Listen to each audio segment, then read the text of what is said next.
2021 жылы 28 ноябрда Кыргыз Республикасынын Жогорку Кеңешинин депутаттарын шайлоо өтөт. Конституция боюнча Жогорку Кеңеш Кыргыз Республикасынын парламенти мыйзам чыгаруу бийлигин жана өз ыйгарым укуктарынын чегинде контролдук функцияларын жүзөгө ашыруучу жогорку өкүлчүлүктүү орган болуп саналат. Жогорку Кеңеш 90 депутаттан турат жана жалпы тикелей шайлоо аркылуу элдин эрк ниетин билдирүүсү менен 5 жылдык мөөнөткө шайланат. Жогорку Кеңеш мыйзамдарды кабыл алат, республикалык бюджетти бекитет, Кыргыз Республикасынын мамлекеттик чек араларын өзгөртүү тууралуу маселелерди чечет, Кыргыз Республикасынын административдик аймактык түзүлүшүнүн маселелерин карайт, өлкөдө согуштук же өзгөчө абалды киргизет.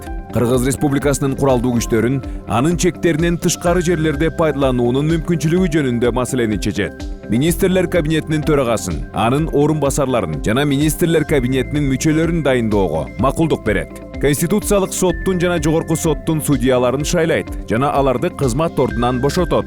Конституциялык соттун жана жогорку соттун судьяларынын арасынан төрагаларын 5 жылдык мөөнөткө дайындоого жана бошотууга макулдук берет. Улуттук банктын төрагасын, эсептөө палатасынын мүчөлөрүн, шайлоо жана референдум өткөрүү боюнча борбордук комиссиянын мүчөлөрүн шайлайт жана кызмат ордунан бошотот. Акыйкатчыны жана анын орун басарларын шайлайт жана кызмат ордунан бошотот. Ар жылы президенттин кайрылууларын жана республикалык бюджеттин аткарылышы жөнүндө министрлер кабинетинин отчетун, башкы прокурордун, улуттук банктын, эсептөө палатасынын төрагаларынын отчетторун, шайлоо жана референдум өткөрүү боюнча борбордук комиссиянын төрагасынын жана акыйкатчынын баяндамаларын угат.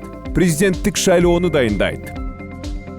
Татыктуу Кыргызстанды тандоо менен туруктуу Кыргызстанды тандайбыз.